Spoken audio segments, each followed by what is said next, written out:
Nyakora moga jwango ya oreke numa chino kinyi makawuono chenro mara mbaka oromo tire kar kaen gino mara nicheyo makare kendo se bedo ka iluwo chenro mo kinyi makawuono chenro mara rupiny mikel kanyo kod nyawadwa Joyce Oduor en kinde mwada chako goyo mbaka makaono wagoyo kotenore kod kanisa kod osuru. Nyakora moga jwango kantiere paro mar chik maponono ka okadhi dhi bedo kanyo ka keto kanise kama koro nyaka to gichul osuru gin kanisa kaachiel koda ka riwruoge mamoko mago ma ok mag sirkal kata midendo kata ni NGO.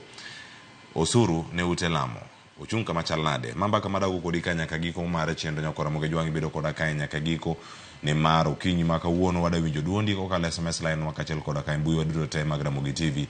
Bende en gimoro minyalo bedo kata kiwacho ni isire kata oyo machiegni. Nyinga Cleophas Oluoch jakisumo ka Nyakora mokiewo nyaka chango tantiere ka kod welo mabende dhi medo kolonwa gi achiel kachiel studio ma Kisumo dhi bedo kod wendo mano Bishop Argueng Sioto mabende dhi bedo kanyo ka miwa paro achiel kachiel kochopo studio ma Kisumu au mabeda ne kod ng'eyo ni to wachake yo machal nade. Akele studio ma Nairobi ka antiere ka kod welo ariyo antie ka kod jadolo mano Silas Ochieng Oduor mabende okinyi makawuono dhi bedo kae ka loso kodwa ka wuoke riwruogno mano mar Ignite Prayer Movement. Jadolo Silas ya oreke numa chiegni Ramogi TV. Pero kamana inya Cleophas ruaka obera inya to agoyo kamano. Ero kamano. Kendo machiegni bende kama chelo Nyakora moga jwango antiere ka koda wakili mabende dhi kono ani to ma en gimoro madwaro loko chike kata biro gi chik manyien gik magi mantiere kar kae madhi bedo ka warango achiel kachiel wan ka koda wakili Samuel Ayeko kile ya oreke numa chiegni. Ora Nyasaye lasero kamano ageno chiwo maber gi ruoth Nyasaye oruto. Silas mbeto butika. Ero kama ida kedu bechiegni ageno wadhi bedo gitwak yo makare itwak kod Cleophas Oluoch wadhi bedo koduka achiel kachiel nyaka giko mar chenro Nyakora moga jwango ka wantiere kod kanje sigara moloswa kod nyawadwa Lydia Okeo chieng' manyoro winje kaeto bang'e wachak twak achiel kachiel. Mana ndalo machuok bang' Seneta ma Tana River Danson Mungatana chwalo pare od bura madwaro mondo mijuogi osuru kuom kanise riwruoge ma kanise kod jodolo wuok tung' mosuo gi piny owacho ka gikwedo kang' makamano. If we are reaching a point whereby we cannot preach the gospel, that when you preach the gospel you are jailed for 5 years and you are penalized 10 million Kenya shillings for converting a single person. What does it mean? It means all of us we shall not be able to preach the gospel. E county ma Nairobi, riwruok mar kanise motesini the Pentecostal Voice of Kenya Association PVK okwedo paro kagiwacho ne paro makamano okuwinjore kendo dhi donjore chenro ma kanisni mathurkae. Jatend riwruogno jadolo Peter Manyuru wacho ni chik makamano biro miyo counties kod josiasa thuolo mar donjore kanise kendo tawo chenro mag tend kanise go. There is a provision in the bill that forbids gospel preachers from ministering to children. This reflects the type of society we would be endorsing if we support this bill. Itakuwa aje viongozi ambao wako kwenye government wakuje wakae pale wanataka kuendesha miradi yote ya kanisa. Tuseme kuna ujenzi, politician anatoka kule, mwanasiasa anakaa pale na kanjo wanakuja kuendesha kanisa. Hiyo haitawezekana. Gise wa jatend piny Kenya William Ruto kuomre mchung' motegno gi kanise ataro mar kaka nosingo e kinde yiero kamane thoth kanise ma pachuka noriwe lwedo ka koro giwacho ni okang' mar jugo gi osuru ok owinjo tim kako kawo pacho ganda jo Kenya. We as the clergy recognize and trust that you are a man of faith. You are elected by the church. And the same Christians that your party members now seek to target. President, hatuna shida na wewe maana sio umetengeneza bill, lakini wewe vile ulisema utatutetea. Ndio tunataka sasa wakati umefika hiyo promise you make. Usikumbali kuwekwa adui ya kanisa na watu maana uko na vita ya kutosha. E counties makaluo jodolo wacho ni yuto ma kanise maitio gode ka uting mar gero kanise go kagimedo ni ponono ni piny owacho dwa ka osuru kuomgi to tim kamano e ohelni ma igoyo gi kanise to ok chiwo magaltar. Wakil sadaka e od Nyasaye koro gik mosekele od Nyasaye mondo kendo mamisango ok wanyal golo kendo oko ni wadhi chiwo ne government ni wagolo tax. Kwa timo mano wakelo kuong' ne sirikandewa. Koro ok wanyalo keto ne sirikal dwa ni kanisni ogol taxes nikech onge ohala ma kanisa timo kamoro amora kanisni duto. Kata wandni ma kanisa oyawo ni mondo konygo joma ok nyal. Nikech mondo liete nyithi kiye, rong'onde gi joma nadi mantiere kod chandruok ringo kadhi e kanisa. Kanisa osebedo kony maduong' ne sirikal. Moko kuom jodolo e kaunti ma Siaya bende dwaro ni kawo pach jopiny kod jokanyo e paro makamano. Koro kata kaponi ibro kete mbele kucha, tinyalo keto public participation mondo jo Kristo, jopiny duto te jibundo wuoye mondo yude gini kata kwa time to waluoko le yo makama. Jodolo bende obugo dhi e doho kendo rakore gi paro makamano pono ni okadhe ka bende gibugo tuno josiasa thuolo mar wuoyi kanisni pono ni paro makamano obedo chik. Wenge krorango od bura kod jatend piny Kenya William Ruto pono ni gibiro kadho parono kata oyo. Nyakoro moge juong mana kama iwinje kar kanyo mane chal mar wach kendo duon jo kanisa wadhi bedo ka winjo mathoth bende chenro ka wa winjo bende pach jopiny ni gin to giwacho nade kotenore kod parono mano mar chik mageto choko osuru nyaka koa e ute lamo. Nyakoro moge juang mano ema wada chako godo to okinyi makontako ni wendo ma Kisumu ntiere mano Bishop Arugeng Sioto ma bende wan godo achiel kachiel mano ka owuok e kanisa mano mar Holy Trinity Church in Africa entiere studio ma Kisumu oyawre Bishop kendo machiegni okinyi makawone chenro mar mbako romo Kisumu uchewe yo machal nade.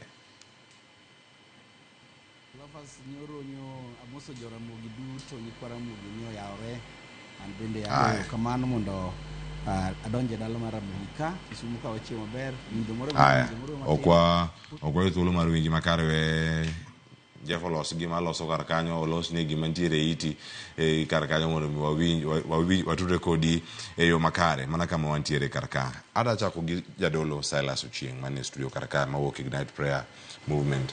Gima ntiere sani kiwinjo ka gome do kwet maduong' ahinya tiwacho ni ero kanise bende nitie gik moko magiyudo yuto magiyudo gichiwo moko bende ne sirkal mondo tache. Erokamano Cleophas kum penjono. To kapok aduoko penjono we mondo wach gimoro achiel. Ka higa ne chako aparo ni higa ni kata higa mokalo ntiere institute miluongo ni Hesabika nogolo code of conduct ma kanisa kod church governance. To gik mane chik kata bill ma bedo miwacho sani ng'enygi nie bugcha iwinjo. To sirikal osebedo ka wacho ni gidwa ni kanisa obed gi ratiro, gidwa ni kanisa obed gi chung makare. Lakini koro kanisa dwa ni mondo gi self regulate olo ni wa self regulate ni an gima timo en mana mara iwinjo. To onego bed ni wabed gi winjruok mani kanisa ni e piny Kenya iwinjo. To sirikal ema tayo piny Kenya. To jo Kenya en responsibility mar sirikal iwinjo. To kanyo koro ema koro dhao wuoke. To kiyud nati wacho osuru en ni ji mang'eny kata jotelo ma kanisa kaka iwinjo kaka jo bishop wacho kina Manyuru gini jo Pentecostal movement giwacho ni ok gidwar ni mondo kanisa ogol osuru. Shida ok en golo osuru iwinjo. Kisomo the bill maber to owach ni tithe gi offering iwinjo bro bedo tax exempted mana ka kanisa olero maber ni mae itiyogo e yo machal kama iwinjo. To koro mane gima jo sirikal owacho tok ni koro itimo i tax kanisa. Gimar ariyo en ni kantiere for example school e kanisa kantiere catering department e kanisa to department ni rwako pesa ma faida iwinjo faida cha gol tax nikech mano ok en part mar offering gi tithe mano an income mabire kanisa to ken profit mane gima sheria no owacho kalure kod kaka some to koro en ni nitie jik mang'eny ma nitie kanisa mang'eny adier kimulo wach pesa e kanisa otega ahinya kimulo wach pesa e kanisa otega nikech koro jogo wacho ni jogi dwaro ni mondo omaya tithe gi offering to wacho ni adier Cleophas en ni jotelo mang'eny kendo jodolo mang'eny ma kanisa matayo kanisa ni mang'eny iyud ni jodolo mang'eny tithe cha ok dhi ga account ma kanisa tithe cha dhi mfuko mar jodolo kosa ni sirikal owacho ni tithe nyaka bed account mare e kanisa offering be nyaka bed ga account mare e kanisa mano kore lweny nikech jadolo ng'iyo ni tithe pile ka Jumapili ka Jumapili dhi kanye e but magari gi security mare iwinjo to mano koro mano en mare mok dhi account mora to pesa no ok bed accounted for iwinjo to jodolo mang'eny kata constitution wacho ni kirango ni makere laws makere ni kanisa nyaka file returns kanisa ni mang'eny ok file returns isiro paro mar chik mobiro mar mikoro konye weche mag osuru kod omenda ne kanisa gima nyalo wacho ni en ni nyaka kanisa bed gi ratiro isire mano gima nyalo wacho ni mano ng'isi kuma pacha ntiere ni chik ni mobiro ka bill mobiro ni en mar konyo kanisa nikech waseneno gik mang'eny matimre kore sire kanisa isire koro ok da wacha tira sire ero kamano wakili ma en paro mar chik kendo ko kadhe to dhi bedo kumoro ma oketo jopiny bende kama koro nyaka nonre ne kata jogo mantiere kanise mopogore ma en kama waneno ka kanise kachiel koda riwruoge mamoko bende osebedo nikech ok kata kanisa kende owach ni en organizations mamoko ono kanisa kod NGO bende mantiere karka ochal nade ka wanyalo rango kinde machon ka gi osebed ka itimo gi sani kama wantiere gima koro chakida kele kaka paro mar chik odhi chalo nade ka dipono ketete erokano Cleophas wang'iyo wach bill makoro kel mada regulate kanisa nini wanyalo ng'iyo chien gimomiyo wachopo kama koro wachopeni nikech higa mokalo dwe mar adek ka wach Shakahola nowuok to nodhi okawo piny gi mbi gi wuoro kabisa gima timre e kanisa ni momiyo kanisa ni itiyogo yo marach kata kuweyo Shakahola ido ka kinde machon kar kanyogo ido ka jotend kanisa moko gi wuondo jo waumini jok mobiro lemo isogi e kanisa ndalo moko kanisa mono wang' gi ji turi kopong' e kanisa mane omiyo ka sirikal mar Kenya kata jo kanisa kendgi giwegi religious leaders nobed piny mowacho ni kanisa onego bed gi chik mongirre matayo kanisa mano omiyo ka president nodhi ofomo task force mano bedo chaired gi Reverend Mutava Musimi ma bende en jadolo mane kanisa jo Kenya te noyie ni kanisa onego bed gi chik ma sirikal onego bed ni supervise kanisa ni gimomiyo koro wach ni umuoch ahinya en ni nitie regulation biro mondo mi oket chik mongirre ne kanisa omuoch nikech wach mar osuru mar kanisa osuru ni omiyo koro neno ka jodolo tata mar Kenya owuok oko wacho ni chik ni rach jadolo Silas kende ma neno ko siro wach mar chik ni koro ne kanisa bed ratiro to kaduoko penjo mipenja no Cleophas ok ni kanisa ok osebedo ka chulo osuru ntiere king'iyo Income Tax Act ntiere osuru mag kanisa ne osebedo ka chulo to kok gichul osuru no to nyaka gibed gi miluongo ni tax exemption certificate ma sirikal ong'wono ne karo wege ni kik chul osuru e yo makama gima koro chik masane ni okelo mopogre en ni chik machon ok noketo sadaka, tithes kata offerings kaka gin income, yuto mar kanisa. Gin nowegi oko. Yuto mar kanisa noket chik no define, no lero ni yuto mar kanisa gin yuto kaka machalo ka kanisa nigi biashara moro, gin gohala moro magitimo tenge mok mar kanisa. Mane mana chik wacho ni obeni kanisa chulo ngono, chulo osuru. Mago ma kanisa luonga ni income generating activities. Lawful income generating activities. Mok gin part mar kanisa. Gichako kantin moro, gichako school moro, gin gi radio station ga TV station moro, gin gi transport business moro, gitimo ohala mar transport. Koro mage mana chiko wacho ni nyaka giler ni yuto mage yudo halago kok gidhie tiyo ne kanisa kata tiyo ne gik mana kanisa walo ni gi support, to koro ne ben gichulo ngono, gichulo osuru. To gisani endi koro doka koro sadaka atamalo mara parcha offerings ginene thanksgiving akelo donation makama kai kanisa mondo kanisa otim godo tich Nyasaye.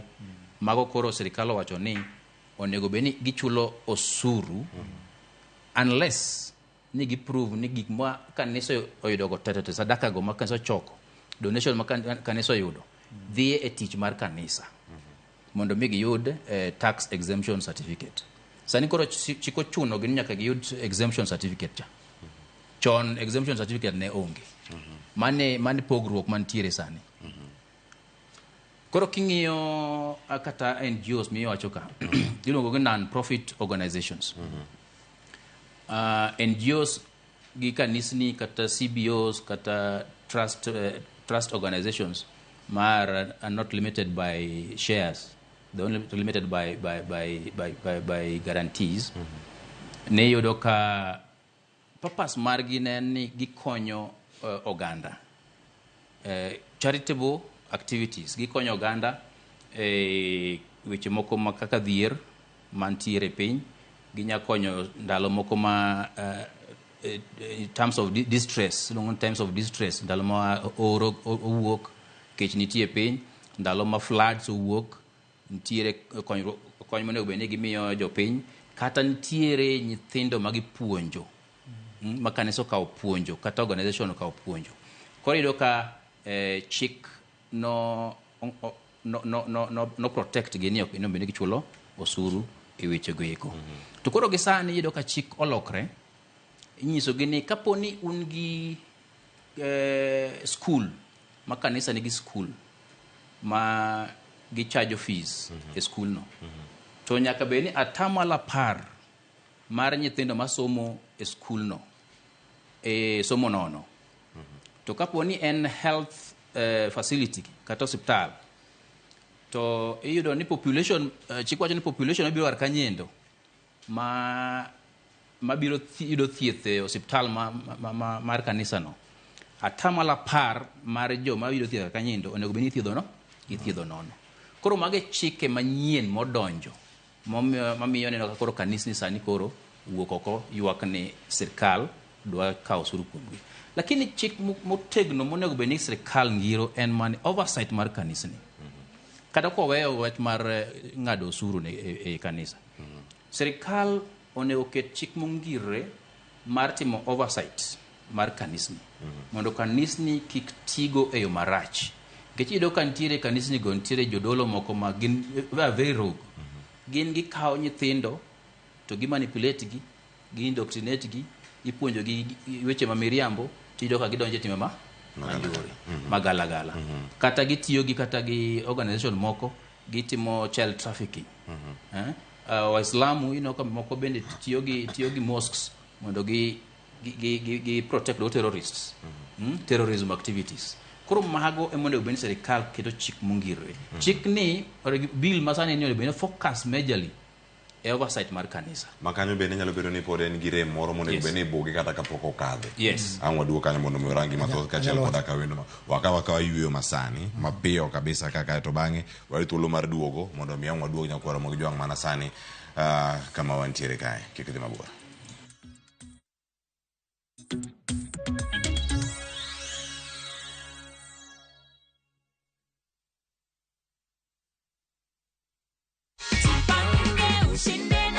So far, umefikiria kenye utafanya ido?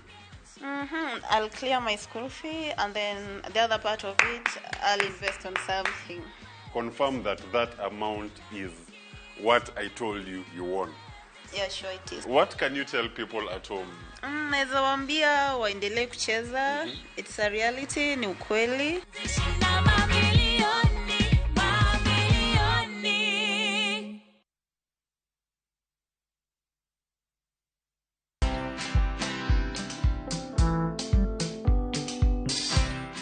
Mabrother, chekini story fulani la penjuzi mtani record manze.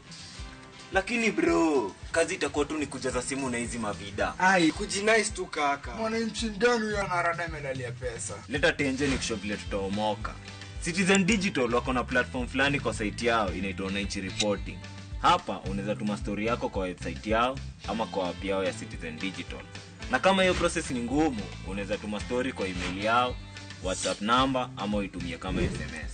Alafu gani napataje bro? After story yako imepublishiwa, hapo ndo una receive 1000 kwa simu yako. Bro, au umenichanua. Don't just witness the news, be part of breaking it. Download the Citizen Digital app and share your story with Wananchi Reporting today. Citizen Digital. Citizen Duka, home of discount. Akina mama, sasa tunakuletea shopping offers za ajab.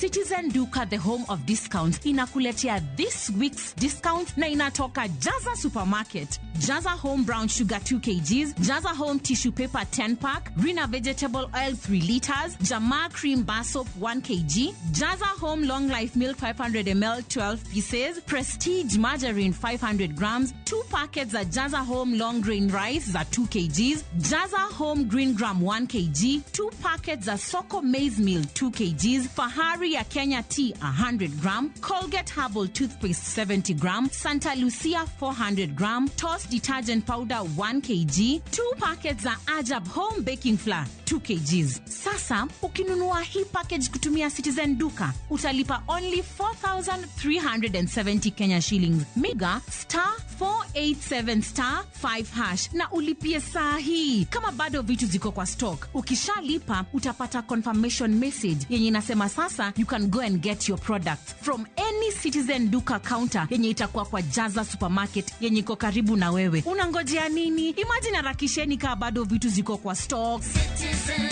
Duka, home of discount.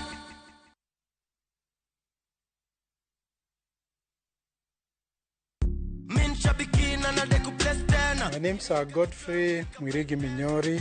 I come from Meru. I'm a fan of the Aviator game. I learned about it on Citizen TV when I saw somebody that had won the game. I got interested in it and started participating. I've won quite a number of times, but this is the bigger of the wins that I have had. I like the game because it's a game that you can play anytime, anywhere, and it has no bias. And here you can see I'm getting my check for my recent win. Niko na project kadhaa zenye zinaendelea, nitaingia kwa hizo project na tunashukuru kwa Aviator. Aviator ya Shabiki.com inakupa the biggest multiplier in Kenya. Shinda up to 50,000 times your stake. Yani ukiweka stake ya 100 bob, ndege ipeperuke, unashinda 5 million within seconds. Changamkia Aviator on Shabiki.com. Not for persons under the age of 18. Authorized and regulated by BCLB license number 428.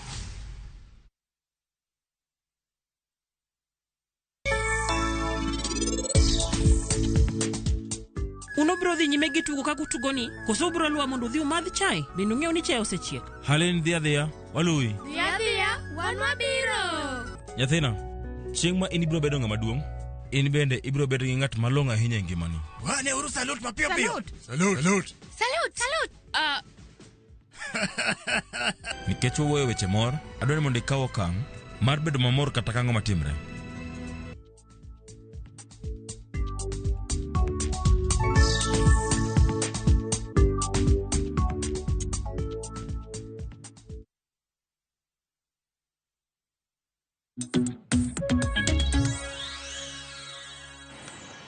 Nyokora mag jong machiegni kendo ka wantiere kar kae mano ka warango gini achiel kachiel ma osebedo kae ka waluoni kendo sani ateri e kaunti ma Kisumu awinja ne paro ma jadolo ntiere godo mano Bishop Argweng Sioto ma bende wadani mondo mwagogo mbaka okinyi ma kawuono. Bishop oyawre Kisumu chewe machal nade to paro en mane kotenore kod paro mar chik ma nyaka sani kod dwaro mondo kanise owuog oko ka en chulo osuru ma isebedo ka moko kuom gi ok chul ochulo.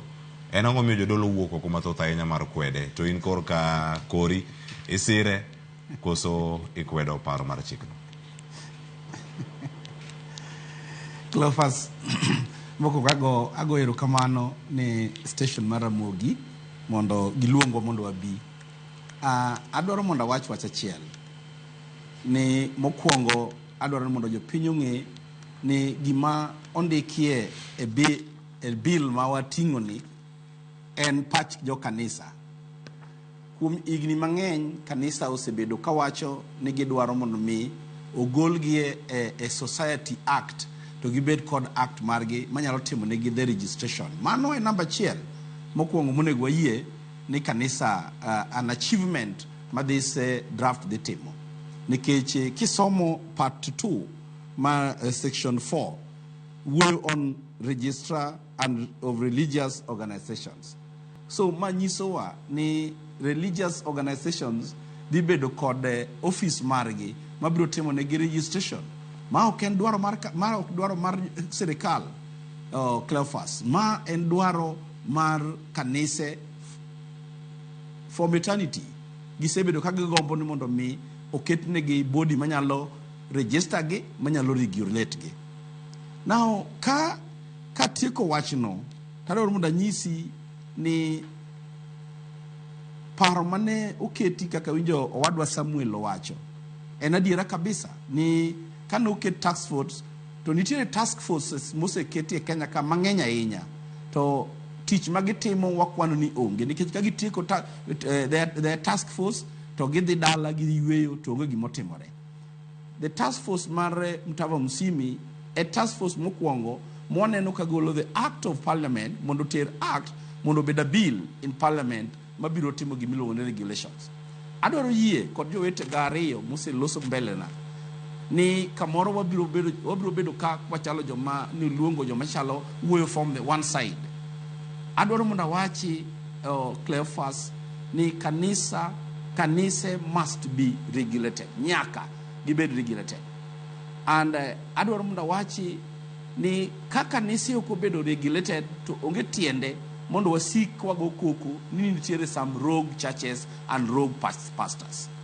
Mae momiyo anasiro ni ka jo parliament gin joma riek kendo gibeyo kaka gin jomochung'nwa to mondo giyie mondo gikal this mondo bed act of parliament mondo kanise obed regulated. Ka tieko mano tadwaro mondo wachi ni e bill ni te onge kamondikie ni kanisa ibiro ng'ado suru. And I want to put this very clear. Nyoro nyawinjo ka abiro kwayi ni mondo chaki play ye kendo ka pastor or a bishop mara church chung to wacho ni bill ni ondiko kamoro ni ka iyalo injili ne ng'ato mowar ti go find selling million apar kata jela dweche adek. That is also rogue because mano gima is not here. Nyawinjo kiwacho ni pes mwagolo tithe and offertories ibiro ng'ado suru. It's very clear. Ondik maber adier ni pesa gibiro ng'ado suru ka ise explain mi wacho gimitimo gi pesa ni. To kaka Samuel owacho, once ni ilero maber gima pesa ni timo, ibiro bedo gimitimo ni tax exempted. Awinjo jadolo moro kowacho, because jadolo Silas kowacho wach mamit na kanya ahinya ni kotiek choko tithe on a Sunday the first week of the month tikawo pesa go duto te tiketo e but mar mtok bishop kata mtok pastor whoever is running that church. These are some of the problems makanise are facing ma bill ni di konyowa. Omiyo ana wacho ni nyaka samo wuoyo kawuono ni adwaro mondo akwed oko joma nyo wacho ni bill ni dwaro tero ji e jela koyalo injili ne nyithindo koyalo injili e pap niti dhi gogi fine. They were misleading Kenyans and mano ke gima nitiere ka. Mar ariyo, Cleophas, adwaro mondo awachi ni wasebedo gi kanisa ma nigi chandruok kendo adiera wan gi chandruok. And in this bill kineno tiwacho ni dhi chuno kanise mondo bed kod gimiluongo ni board of trustees. Ang'o momiyo wan afraid momiyo kwadwa bedo gi board of trustees? Because we feel ni kawa onge gi jok ma kata joma regulate wa even around us to one free to use the money ma wayudo kuom jokristo kaka wanyalo tiyogo. And I don't think that is the right way, because the Bible says very clearly ni ng'ato ka ng'ato must prepare to give an account of what he believes in. One of the things we believe in is Christianity. Ka ok wanyal give an account on gima believe in, why are we crying? Omiyo ana wacho ni e bill ni mokwongo, Cleophas, adwaro mondo awache ni kisome in eternity onge kama ondiko ni ibiro kawo osuru kuom jokristo. Ondiko ni ibiro kawo osuru ka ok inyal explain. Ondiko ni ibiro kawo osuru ka ikawo pes jomotho. Ma ng'ato nokawo nose okawo estate ne to chiwo ne kanisa to tho. Titamori ok idwa tiyogo maber, mano bedo mwanduni ka estate ma jogi ninde or estate makelo pesa ne your family. Mano e gima bill ni odagi. Omiyo mokwongo ayie ni this thing is the right thing at the right time.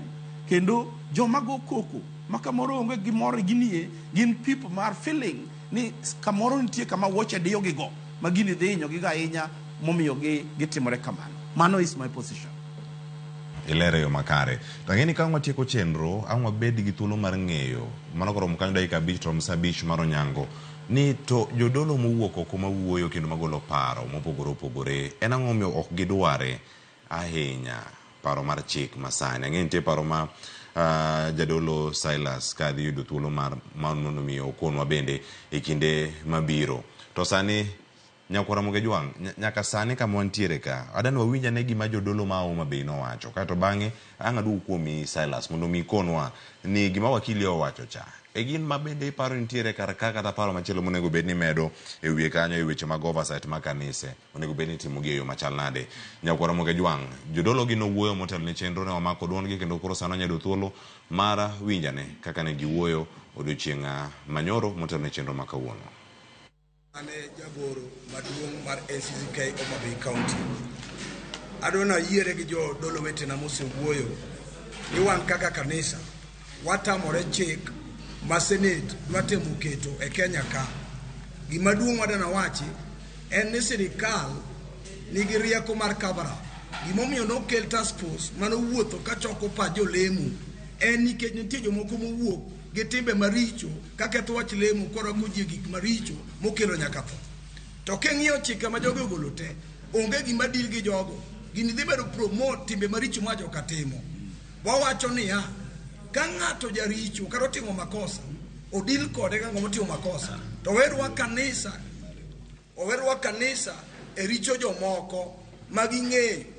Adana wach ka gichir ni nyalo chalo kata gima sirikal ong'eyo jolemo matimo timbe maricho mawuondo jopiny katero gi timbe maricho. Nikech ka ng'eyo chiko magiluwogi ok giwach weche moriere tir, en cover up. To wacho niya, ok wabi yie matend jogo osewuok oko mondo keth wach mar lemo e piny Kenya. Kung'iyo chikegi gichalo gi chike matiyo pinje moko mosekethe lemo ma sikunde ok nyal yale.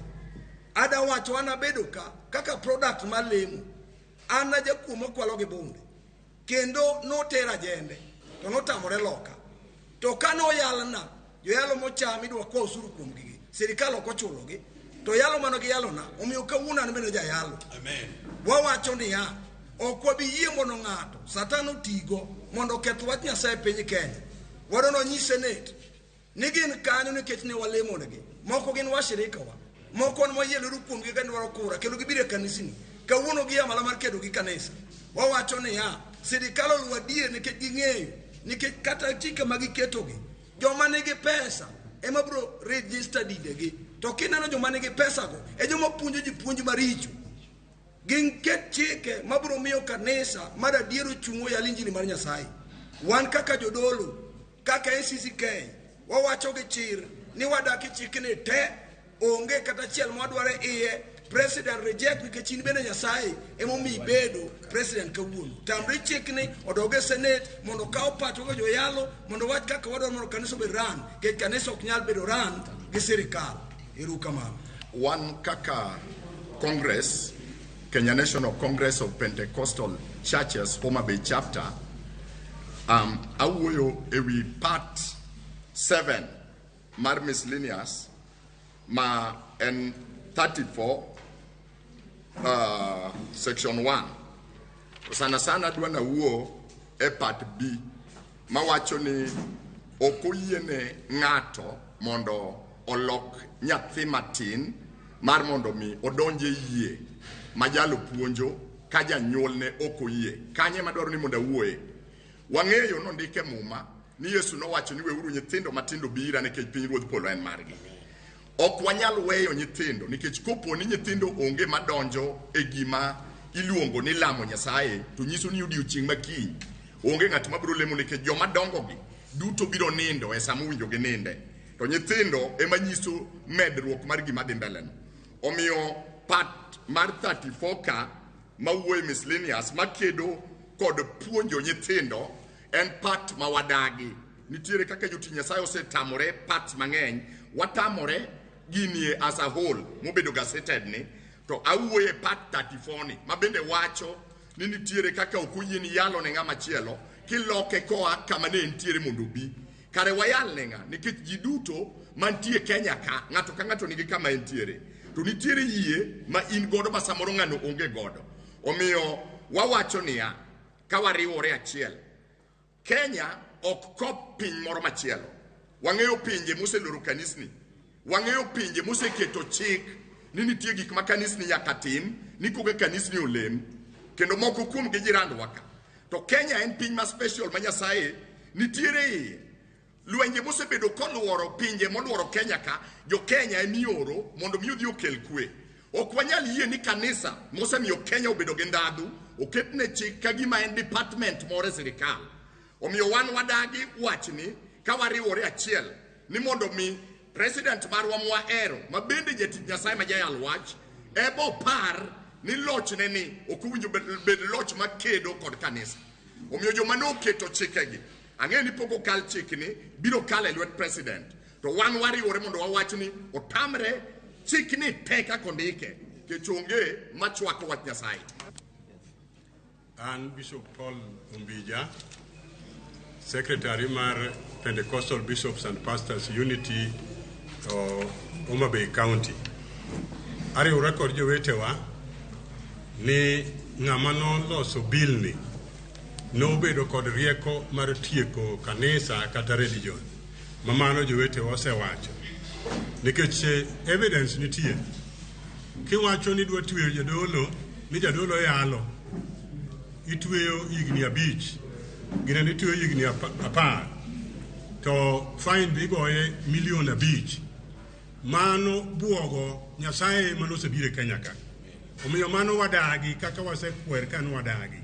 Mar ariyo kinego nyathi nyathi monyuol inege mondo kik puonje wach Nyasaye mani tieko piny nikech immorality biro bede piny. Omiyo an ariwora kod jowetewa ni tong wang' ondikie muma ni kineno gimarach kochung' kama ler to tiende niya piny no rumo. To ok wadwa ni Kenya rum nikech Kenya en kama konyo jopiny pinje duto te Kenya makonyo. Ka emiyude joma peacekeepers yudre Kenya ka, joma timo reconciliation yudre Kenya ka, ioro gi pinje kata United Nations neno gi ligi joma nego beni nyalo konyo piny moro amora. Omiyo ok ng'ato kata obed ni en jatelo mar din moro kata obed ni en ng'ama chalo nade ema noketo wach marachni mondo bil ni obedi bil manyalo tieko ginene kanisa. Wadagi kendo wadagi mane wachna. Erokamano ne riwruok mar Bishops and Pastors ma Homa Bay Nyinga iluongo ni Reverend Irene Josephine Alo. Adwa mondo ariwra gi jowadwa kuom wach ma giwacho ni chike midwa keti ne kanisa watamore. En chik madwaro mondo mi oneg kanisa. Koro wan kaka jotich Nyasaye ok wabi yie mondo wach muma manondiki mondo mi oruch piny. Muma biro dong' muma, to chik mar sirikal be biro dong' sirikal. Koro weuru wach Nyasaye obed Nyasaye, to weuru sirikal obed sirikal. Nikech ka onge Nyasaye e piny moro, to kata piny no bende ok nyal bedo gimoro. Koro wach Nyasaye ema miyo piny, ema loso piny, kendo wach Nyasaye ema miyo nyaka jotendwa ma Nyasaye no yiero nyalo mondo dhi mbele. Koro wawe wach Nyasaye mondo obed Nyasaye, kendo wawe donjore kod kanisa. Mano duond jodolo kaachiel koda kabisobe mawuok e kaunti ma Homa Bay. Erokamano Ali Abich kuom riwonwa pichni ma kamago bende achiel kachiel. Nyokoro mag jong pod wantiere kara ka. En ang'o miyo ikwede gi kwet machalo kama? En kaka kod jadolo Silas Ochieng'. Paro en mane mantiere ka? Accountability kata neno ni adier gima omiyi rito yo makare. Ang'o miyo jodolo mamoko mokwongo iwuono osesom bil ma kama gi jok mawuoyo sani winjo? Omera wach ni tek. Gima aseneno kuom gima jodolo mang'eny wacho. Ntiere misunderstanding e bill masani osegolni. To gima nyalo wacho jodolo ni jodolo osom bill. Giwe wacho gik moko ma ifuamba ka gi kacha. To ntiere gima wakili owacho. Wakili owacho maber ni ntiere tax exemption certificate ma exempt kanisa mondo miyo kik chulo osuru. Iwinjo. To tax exemption ni nosebedo kanyo. To tax exemption ne tithe gi offering ne onge kanyo.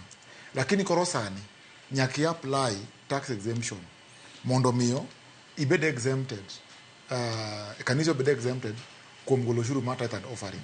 Lakini mondo miyo ibed exempted nyaka mondo iwach ni ji maler kendo iler ni sirikal ni tithe gi offering itiyo ni en mana kama. To sirikal wacho ni okay, kama itiyo gi tax gi tithe and offering then wabo exempt. To ka ok itiyo maler to nyaka ichul tithe, ichul tax no. Iwinjo. Mar ariyo en ni chik ntiere ni nyaka kanisa nyaka file returns. Iwinjo. To filing returns no ema koro wachre ni kanisa nyaka file returns mondo miyo omi sirikal ong'e kaka kanisa riembo weche mag pesa. Wakili owuoyo ni nyaka kanisa bed gi anyalo wacho ni umbrella bodies ma govern kanisa. Nyaka gibed gi umbrella bodies. To umbrella bodies obedo kanyo. Ntie Evangelical Alliance of Kenya, ntiere NCCK, to gintie mang'eny. Ntie kaka moko iwinjo ko wach ka jadolo owacho ni en chairman mar Bishops and Pastors United yo Homa Bay kocha. Lakini koro gima timre en ni gik mang'eny matimre kanisa. Yud ni washirika mang'eny mag kanisa bedo malpre gi wach mag golo pesa. Iwinjo. Ntiere gima wacho ni kigolo e kibro gwedhi. Iwinjo. To aparo ni okwachiw gwedhwa nikech wachiwo. Wachiwo nikech wan jomogwedhi. Iwinjo. Golo offering ok en ni koro ichiwo mondo mi yud gweth. Gweth en a principle ma en i Bible. Lakini koro wachiwo nikech wan jomogwedhi. To mane gima ji mang'eny, jowaumini mang'eny ok ong'eyo. To kanisni mang'eny wuondo ji nikech mano. Anyalo wacho ni Cleophas ni kanisa madhiega iluongo ni wacho ni iluongo ni Sitam. To kaka Sitam wasebedo ka wa file returns, ka wagolo taxes e gigo makelo profit income e piny Kenya. To idnati e Sitam kacha ntiere structure ma wan go. Wan gi deacons, wan gi elders, wan gi HODs, wan gi pastors and senior pastors. Idnati ntiere body ma wan under ma en EAK. Ma kacha wan tiere ma koro konyo mang'eny. To wach mogik manyalo wacho en kama. Ni ji mang'eny ma goyo wach bill ni, Cleophas, wawach ni wach adier. Gin jok ma gi feel ni gi own kanise ma gin go. Iwinjo. Ng'ato chako kaka sani atayo chenro mar Ignite Prayer Movement. To koro feel ni koro an machako movement ni, koro ma movement ma mara, koro own any money that comes in, an matimo nade, an ma own pesa no. Iwinjo. Kanyo kore mashida ntiere. Adane make kanyo. Thuolo madai kadek modong kar kae wakili advocate wa kendo ilero kendo iwinjo gimotimore kar kae. Nitie gima jadolo moro mawuok e county ma Homa Bay olose kendo gino mowacho paro mar chikni en rieko mar tieko kanise. Gi jodolo mamoko miwinjo ka wuok e county ma Homa Bay. In gadieri ni paro mar chikni osesome koso jadolo gima owacho cha ema iwacho ni ka en jakwath rombege boma na luwo gima owinjo no. Public participation ko chopo me wacho telo mokwongo e sigana mokel kod Lydia Okeo cha odhi timore ka pach oganda oseloki wi paro mar chikni ka dipo no bo chopo kanyo koso sani to iye osego. Yeah, Cleophas, an abedo surprised and okawagi wora ahinya ka neno jodolo biro live TV on air to gichako mislead jopiny. To mago bende gik magitimo kanisnegi. Gi mislead dhano. Gi mislead rombegi magikwayo ka. Bill ni korka the first reading mar Senate. To bill ni I'm very sure ni nyaka tere public participation. Mondo kanisni jodologo jopiny stakeholders mondo chiw pachgi funde bill ni magidwaro mondo mi olosi. To gima important monego bed ni kanisni gitimo kapok gidhi oko ka gichako goko ni sadaka magichoko ka kata tithes mimiyogi ka gikawe patik mondo gigol kata copies gimi jo kanisa mondo som mondo gi appreciate ni bill ni wachango kapok gidhi oko ka gimislead jopiny. Nikech ka winjo ka giwuoyo chal ni kata bill ni gin giwegi pogisomo. Onge gima gisesomo. Gi rely on rumors. Giwinjo piecemeal information ma ng'at moro ochung' kamoro kawacho kata oran topic moro e TV to gikayo kaka giwinje chaka gidhi kode. Act nitiere free in the internet. Jodolo gena go print act mondo migi some mondo migi winje malongo. Ka gise winje to gikol pachgi gitere Senate gindik memorandum gitere Senate mondo wabunge osom mondo winj pachgi gineka nitie kuonde moko minyalo loki. Nikech bill ni nitie funde pende moko kanyo bende are very important. Tan noko gimigi pek. Ijo agoro gichako loke ataro. Ni tamo gi no ginyalo yalo ne nyithindo. Itamo gi no ginyalo yalo e kanisni maka giyalo to digo gi fine. Gima jadolo cho wacho anya somo nigo Cleophas jopinyo winji. Iluongo ni miscellaneous part 7. A person shall not convert or attempt to recruit into their religion or convert any person from one religion to another by misrepresentation, by force, gachune, undue influence, iloko pachie yo moko winjre, kata coercion, winjo, ichun mo donje kanisa. To ereka chikuno ereka motame jadolo ni okinyal dhi mondo yal ne ngato mondo roho mtakatifu do nje e chunye mo winje ni kanisa ni no ka gin gi chike maber mag lemo. Moro wacho ni nyokinyalo ni nyithindo. Chik wacho kama mobedo proposed.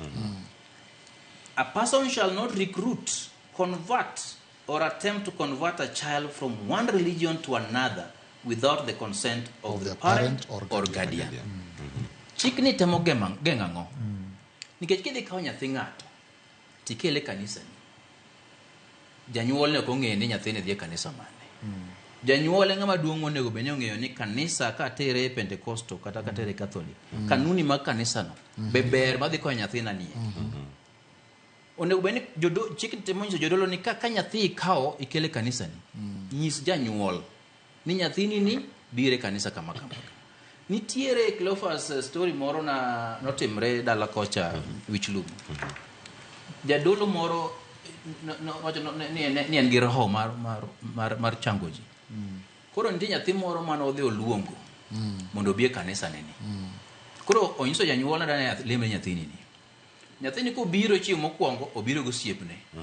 To ko biro go siepne oriembo siepne no nyaka bi mana kendi. To chieng' nyathi odok kende.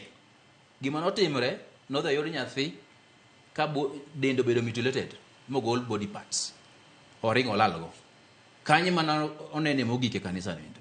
Koro miyo chik ni temo wacho ni yani sama nyathi dhi e kanisa ok otam jo yalo nikik yalo nyithindo. To sama yalo nyathini, sama idwa yalo nyathini idwa ni puonj nyathini weche mag kanisa. Be janyuol ne ong'eyo. Gima ok ang'eyo ni chik ni ok olero ni consent mar janyuol midwaro ni. Onego bed in writing koso bora ni yie. Koso verbal. Iwa gi dhogi kama nini. Koro mano wa chik no koleno. Lakini gima duong' en ni pen chik ni nigi weche moko ma are very important in kanisa. Mage monego jodolo gi omi pek. Mondo mi giler, mondo get awareness e kanisni gi kata kuonde ma giyalego. Ni chik mobiro ni en chik maber. Kik mondo mi judgment margi bed clouded ni koro gin focus e osuru. Osuru jadolo socho jadolo mar Agwings oselaro kacha ni onge kama chik owacho ni kanisa nyaka chulo osuru. Lakini serikal biro mana donjo kapo ni kanisa kolero ni pesa mwachoko kata pesa moro nje kanisa ka watiyo kodgi e yo maler mana wayango ni kanisa ni ochung'ne. Ke samiti mo registration mar kanisa no bedo gi katiba mare. E katiba mar kanisa ni onego lero gilong ni purpose of the church. Kanisa ni ochung'ne ang'o? Ochung'ne o promote weche mag lemo, o promote weche mag somo, o promote weche mag health care, o promote weche mag konyo nyithi kiye kata mond liete. To gik mano lero samo timo registration mar kanisa. Pesa muchoko gi bende dhi timo gik mano lero ka. Gik mano chung'e ka. Mane gima serikal dwaro. To kaponi okilere yo makare, to serikal dhi wacho ni kara un pesa muchoko e kanisa kagi okutige yo makare koro nyaka chulo mondo osuru. Lakini gimaiza jodole ni yani gibene ge yao altar kabisa ne josiasa odhi donje mang'eny gi pesni mang'eny o josiasa ne koro pesni mana gabiyo gi mang'eny gi gitimo go handgi magichoko pesa huko gi oro ko giduogo gicha gidwa chame kokuti kodgi yo maler. Haya, erokamano wakili. Wamedo loso nyakoro mogo jamaa waduogo wawinj pach Bishop Agwings Yoto mondo mi okonwa bende kosiro pach jodolo ka winjo gi ma Homa Bay. Ang'o duogo ire ka bang' yweyo makao sani kaachiel koda ka ote mabedo osebedo kanyo ka wakoni yornwa SMS line moyaw men area dek auchiel nono kod mbui mar Facebook X kod mano mar YouTube kama ntiere live kuonde go duto yodwa kanyo tiornwa paro achiel kachiel ote go thoth aduogo kodgi ka Maruth Nyathi Ochieng, Kevin Makouko, Theo kod ji mathoth anyama ntiere karka. Kik idhi mabor, aduogo kod pach jopiny bang' yweyo masani.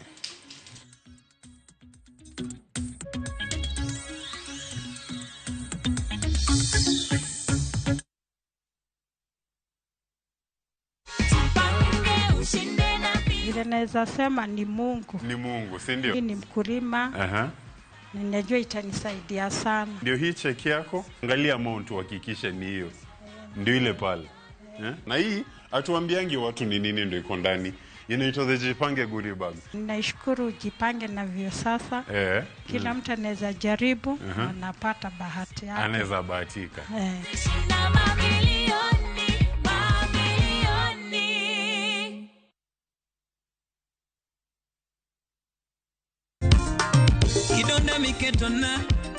Kidonda miketona newecherage Rama nyagini rama Nyathina gini rama Yabe nyiri gini rama Weketa gitingone Ang'o moloko pachi menya giera Aworo Ang'o moloko pachi menya giera. To get Susumila as your skiza tune, dial *812 *784#. Ramogi TV eod jothore duto.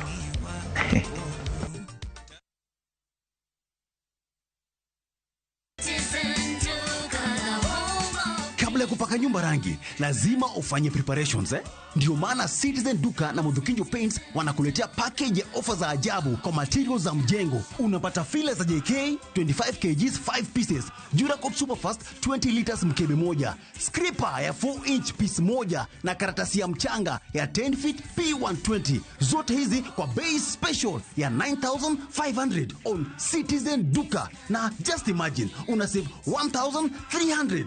Hii ni deal moto na haitalast. Piga star 487 star 5 hash saa hii. Lipa na utapokea SMS ya confirmation. Alafu uende kwa counter ya Citizen Duka kwenye duka ya Mudhukinjo kuchukua materials zako. Unangoja nini? Save chapa kwa mjengo yako na Citizen Duka. Citizen Duka, the home of discounts. Citizen Duka, the home of discounts.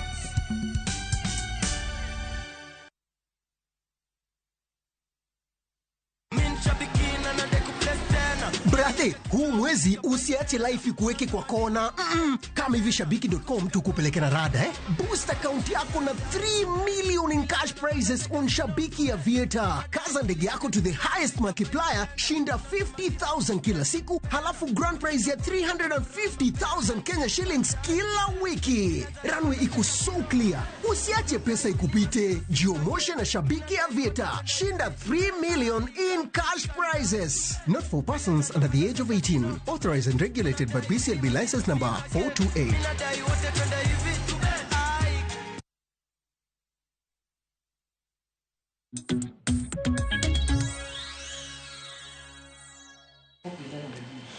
Nyakura mgejong machini kende mor marani podikete karkai chenro mar mbako romo pachien mage kotenre kod gigi duto. Adani kapoka asomo wote mabero dhi kao sane kaka dhi nyime kachal koda ka jofwambo mantiere kor gwenge ma opogore opogore. Akel Bishop par gweng' Sioto mondo mi omi aparo kowinjo teko ma itiyo godo kuom kwedo paro machalo kama. Jadolo wadu mabende oloso karka ka wuok e riwruogno mano mar Pastors and Bishop Unity mayudore county ma Homa Bay. Bishop par gweng' Sioto wacho ni en rieko mar tieko kanise. Debed ni kata jodolo poko somo gini, poko somo paro mar chikni, to giwuok giloso korute fwambo, gidhi e kanise, gidhi bedo ka giyalo chieng' Jumapil, to mae message ma gidhi bedo ka kadho ne jogi magiluwo. To mano wasebedo kwa winjo kinde mokalo, wach ma jadolo wacho cha mikao ka, wacho nen gospel truth, ka injili moyalo cha. Obedo nade kinde ma wuok udhi yalo to ujumbe kata ote ma ukao ka uketo ne jopiny kata jo kanisa moko kuom jodolo wetegi okosome kata bende pod kiae. Bende wono wadhi bedo gi group moro man gi lony kata mong'eyo gima chikni wacho kaka dwarore mondo mi kata kidhi chok pachgi kendo oyude jok moko man gi lony kata jok man gi rieko ewi paro mar chikni.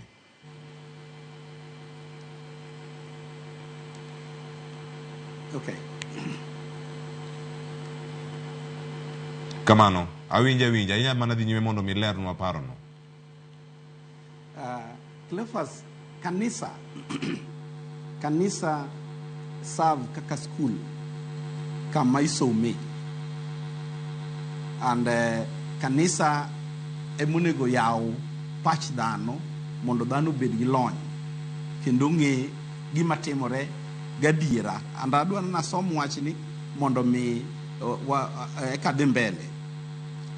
Jatich Nyasaye moluwo bang'e kuom tich manotiyo matek miluongo ni Paul wacho e Korintho niya, nyaka ukwanwa ka jotich Kristo ma osemi tich rito weche mopondo mag Nyasaye. And look at the key. The key en ni to gima dwarore kuom jarit en ni nyaka obed jadiera. Koro gima adwa na wachi en ni jowetewa moseloso sani mokwongo adwa na akwa wadwa Sam ni kik oket jodolo te. Adwa noti gi the word moko nikech kowacho te to wan kode ka Silas ni kode kanyo to oseneno ka position mopogore. Koro kik owach ni jodolo te okwedo jodolo moko. And Silas owacho wach moro ni jodolo makwero wach ni kod go nitie gi gima gi defend. Koro e sechegi ema adwaro mondo akwa jo Kristo mondo mi gichal kod jo Athens. Gichal kod jo Athens, gichal kod jo Beria. Mondo mi ka osesomne gi wach to gin bende gisom jo Beria ne ber molo jo Athens nikech gino giyie gimoro amora. Kanose som to ne gidok to ging'iyo ni ma en ang'o mowachi. Because sama wachopo goni aneno ka nitiere gik moko ma bill ni ondiko maber kendo ji te onego neno ndiko. Number one, any religious organizations mawinjo ka Bishop wadwa mowuok e Homa Bay wacho ni en otelo religious organization miluongo kaka uluongo. Now, these religious organizations gi ema koro dhi chako ng'iyo. Idhi ng'i ka gi register gi registration of religious organization. Mondo ne ni gichalo nade. Omiyo an saka sama pod achung'e ni aneno ni waluongore kamarach because waluongore kata waduto te karwa ji adek gi we are reading from the same script. Adwaro mondo wachi ni jodolo we mislead jopiny ni the bill mondiki magine mane gidwaro mokwongo kane weche wuok Sakahola mane giwacho ni gidwaro ni mondo kanisa obed regulated. Mane giwacho ni gidwaro ni mondo omi kanisa thuolo ma inyalo ng'ego gik ma gitimo mopondo. I like what Samuel had just said. Nikech jadolo cha somonwa gima miriambo kabisa makata en besa mosomo no to nyalo bedo kata nyakware moro mane osomo ne en pok osomo. Gimondik maber e section 7 ni ok misrepresent, give a false or misleading, okay, undue influence, okay, compel somebody to act against his or her will, or intimidate. Ere kama wache ni okial injili. Ere kama wache ni okial injili. Anda dwaro mondo wache ni jodolo gi ma wacho ni bill ni rach. Ni gimo timo ka dwaro mana konyo gi in future. Because when we talk of religious organizations, okwa work on Christianity alone, we'll also on Islam, we'll also on Hinduism, we'll also on Baha'i faith, we'll also on other faiths. Milongo ni religious organizations. To gidwa kwerowa ni pok gineno e piny ka kama ng'ato chuno ni mondo oyie obede religion moro nikech omak ni pala kata omak ni bunde ni you have to accept. That is what this bill is refusing. Omiyo ana dwaro mondo wachi ni wabedru mos to since the church is serving as a school, let the church now serve as a school. Opuonj joge, ochak nyiso joge ni this is what is happening. Mogik on this, because this is as clear as a day and a night. Mogik adwaro mondo wachi ni nitiere kanisa moko ma isewinjo kata ka ogiwuo. Ani oma mana kan tiere e puodho e kuma nantie. Because my church, through my archbishop, has no problem with this. Because gik mo wachogi, gik mo already no wase wacho ni our churches, actually some of them were borrowed from our churches. Omiyo we don't have a problem with it. Joma nigi problem gi gini, gin jok mana winjo ka Silas owacho. Ni ka gitieko lemo on a Sunday, to iketo pesa, iketo tithe on the boot mar mitokgi. And as a bishop, I don't even know. I only see those monies in paper. Kondik na geni paper ka wunu wayudo pesa maromo kama. Kochopo giko dwe, temi my allowances and my dues. So aparo ni en adier ni nyaka kanisa koro wuogo komodo wacha diera. Omiyo wachung kawuono in this national television. Mondo wanyisi ni a report ma some of jodolo sechiwo is misleading. Ani make gi kanyo. Yes. Maka gi kanyo. Erokamano. Yeni iwacho no goli e puodho. Kama ni nitiere Joyce erokamano ahinya bende kuom temo yudo jadolo Bishop Aruge Gisioto ka ene puodho kendo bir olero royo makare kendo chopo kar ka kendo wada winja ne pat jopiny kotene kod twak montiego sani nyakora moge jong wada winje e tielo ariyo. Wadhi e county ma Kisii ire jafwambo wadwa Crispin Otieno kaeto bang'e warang Migori ni giwacho nade mago jopiny ka gintiere kar kanyo kara jodolo mang' wayudo kanyo kinyi ma kawuono. Crispin Otieno ka oyudo wachiel kachiel sani nyakwara moge jwang' wadano watudore kode mondo mi okon anene chal mar wach to en mane giwuoyo sani wawinjane kaka giloso kotene kod twak mawinjo sani. Serikali iheshimu kanisa. Na wanaposema kwamba mtu anakuwa Mkristo anapokuwa na miaka 18, hii ni shetani mkubwa ameingia Kenya na agent mkubwa kwa Kenya anataka kuangamiza kanisa la Kristo Yesu. Kama serikali anataka kanisa iendelee, ni kuheshimu mtoto tunamhesabu akiwa kwa mimba. kwamba conception tunajua kwamba mama amepata mimba kuna mtoto na akifanya abortion tunasema kwamba ameua. Mbona sasa wanataka mtu aanzie miaka 14 kwa Mkristo? Ni kumaanisha kwamba wanataka kanisa la kesho lisiendelee. Ni kuua kanisa kesho lisiwe Kenya. Tunataka kusema kwamba turuhusu tuhubiri injili na wanasema kwamba tukihubiria mtoto tutafungwa. Mbona tufungwe? Kama wanataka kutufunga watufunge. Lakini kana kwamba lazima injili ya Yesu Kristo ihubiriwe. Nataka kwamba serikali na mngatana, wewe tunakuheshimu na mpenda Mungu. Na mara nyingi tunasikia wanasema kwamba Bwana asifiwe. Kama unamsifu Bwana Yesu Kristo, heshimu kanisa la Mungu. Na kama kuna bwana mwingine muendee huyo. Sisi kama kanisa tunaheshimu kanisa la Mungu na tunataka kutembea na kanisa la Mungu. Na tuheshimu kanisa kuanzia leo na siku zote. Na kanisa iheshimike. Na sisi hatuende kufanya mambo ya kutoa taxation. Ila ambao tunatoa sheria house kila mwaka returns inatosha. Na tunaponunua kitabu cha harusi tunalipa pesa. Na tunapofanyisha ndoa yule mtu pia analipa pesa. Na wanataka nini kutoka kwetu? Tumewapatia haki zao na tunasema kwa Kaisari tumempatia Kaisari. Mbona wanataka kula sadaka? Kama wakitaka sadaka basi wao wenyewe wakuje kanisani waombe sadaka. Lakini sisi tunaipokea ni ya Mungu. Na wakila sadaka watakufa. Wasitamani sadaka kwa sababu waliopatiwa na sadaka kula ni Mungu ametupatia, so waheshimu kanisa la Yesu Kristo. Asante. Najulikana kama Mtume Daktari Damasco Mwangi, na swala hili la ushuru na makanisa imeleta utata mno. Na jambo lolote ambalo linaleta utata katika nchi, viongozi walio na akili timamu wanarudi nyuma na kujadiliana na kuulizana maswali. Na kwa kuwa tunaamini katika maandiko matakatifu, Biblia inasema kule kuliko na umoja Mwenyezi Mungu anaamrisha baraka. Na hili jambo kwa kuwa linaleta utatanishi linazuia baraka. Kwa hivyo tunaomba sauti na maoni ya kanisa isikilike, itambulike na kuwe na mwelekeo ufaao wa kutukuza jina la Mungu. Asante sana. Wanasarudia wale waliongea.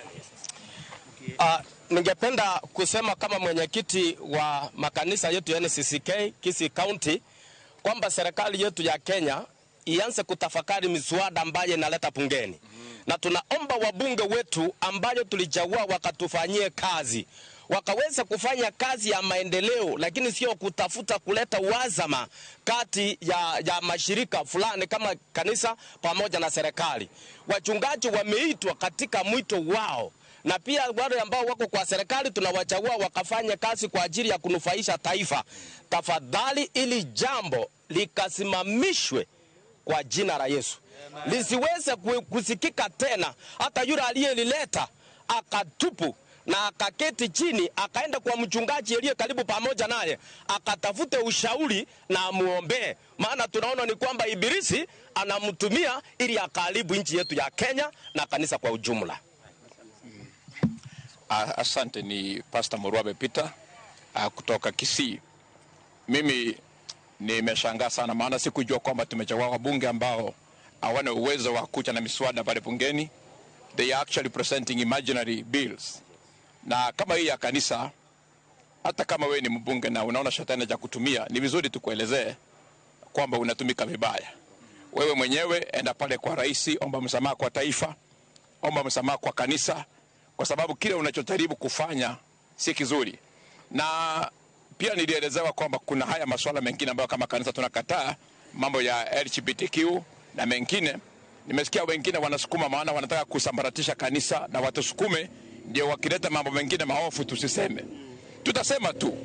Tutasema ndio kazi yetu. When you bring anything that is wrong, that is contrary to what we believe, we have got to stand against it at any time, whether night or day. So kama hiyo miswada ni kweli inataka kuletwa kwa taifa la Kenya, mambo ya LGBTQ na mengine kwamba ipitishwe, kwa hiyo mkaona ni mwanze kusukuma kanisa, ndio siku hiyo ikifika upate hatuna focus. We are focused na hatuwezi kufanya hiyo. Na mambo mengine ya taxation, tax huwa tunatoa siku 6. Hii siku ya 7 ya kwenda kanisani ni siku ya wachungaji kuchukua sadaka. Sadaka sio tax. And maybe somebody needs to get some information. Kwa hiyo hatuendi kutoa. Na mambo ya registration, ningemshauri Mheshimiwa Rais na Mheshimiwa naibu wake wakumbuke tulikuwa na MOU. Waende waangalie, tulisema makanisa yawe registered kwa wingi. Hatukusema yawe registered afresh. Hapo ndio kuna confusion. Mwende muangalie mahali tuliandika na tukasign. Hapa Kisii wengine wetu ndio tulisign. Tulisema makanisa yasajiliwe kwa wingi. Maana tangu 2004 makanisa hayakuwa yanasajiliwa. So we made Nyakora Mogejwang mano duol da jodolo kawuok e county ma Kisii. Por gidhi nyime wuoyo, ang' wayud gi weche manyien maga migago kod mamoko ma Ramogi TV karka Crispin Otieno medo luwo nwa sigana machalo kama. To sani, yena mono malok tanga waranga ni ang'o matimore e county ma Mombasa. Gin gi chenro mopogore ma gitimo Nyakora Mogejwang, kendo kata sani wadhi yudo thuolo mar nenogi. Ageno ni Silas oyudo thuolo mar winjo ne gima iwacho kar kanyo gi jodolo, kama wacho ni wanakemea. Kama gikemea mopogore Nyakora Mogejwang. Nitiere paro mag joneno bende mantiere kar kanya, yudo ote achiel ka pod wamanyo George Aoko kane Mombasa. Wanya yudo ote mano donjo kacha achiel kachiel, wanya yudo mantie ka to bang' wadhi. Daniel Seda wacho ni kanise ogolo osuru, kanise sani lok kar ohala, ok kar lamo. Ka wan nyirombe to wayie ni sirkal okaw osuru. To nango umiyo jodolo yuak. Let us be realistic. Tuwache mchezo na mambo ya Mungu.